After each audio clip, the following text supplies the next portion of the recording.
پیروزی ماست. نامه‌های سرگشاده کروبی همان پترش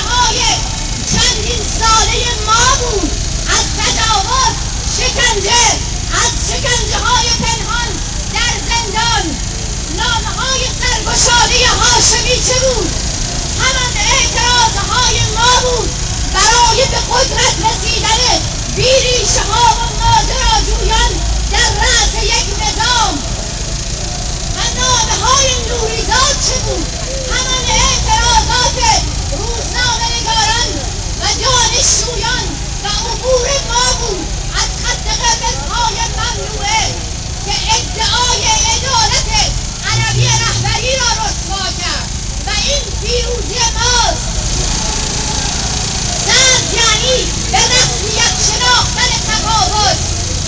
سالی که گذشت سال گفتگوی گروه‌های ناهمگان بود برای دغدغه‌های همگان. فاصله‌های کاذب برای نخستین بار میان ایرانیان داخل و ایرانیان خارج شکسته شد. برای اولین بار ایرانیان که 30 سال همدیگر را گم کرده بودند در یک جنبش سخت متکثر همدیگر را پیدا کردند. روشنفکر سکولار و روشنفکر دینی برای نخستین بار در عرصه عمومی با هم وارد گفتگو شدند. مردم با هم وارد گفتگو شدند و برای اقناع یکدیگر زبان ادب و خشونت را مشق کردند. هم روشنفکران دینی نقد شدند تا مبادا آنها تنها صاحبان جنبش سبز و تنها صاحبان اتاق فکر باشند و هم روشنفکران سکولار نقد شدند تا مبادا در نظریات خویش یک جامعه سنتی و مذهبی را نادیده دارند و به فراموشی بسپارند و این یعنی پیروزی ما.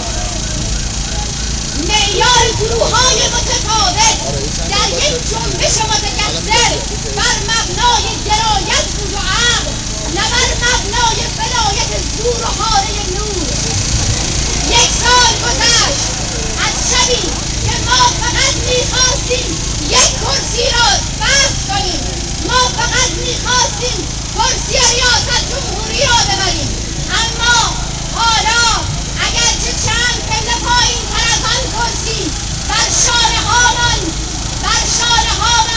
پیکرهای برادران ماست، اما یک پله بالاتر از ریاست جمهوری را نشانه رفته‌ایم و این یعنی پیروزی ما که حتی موسوی و کروبی را هم با خود برای نقل یک پله بالاتر همراه کرده‌ایم.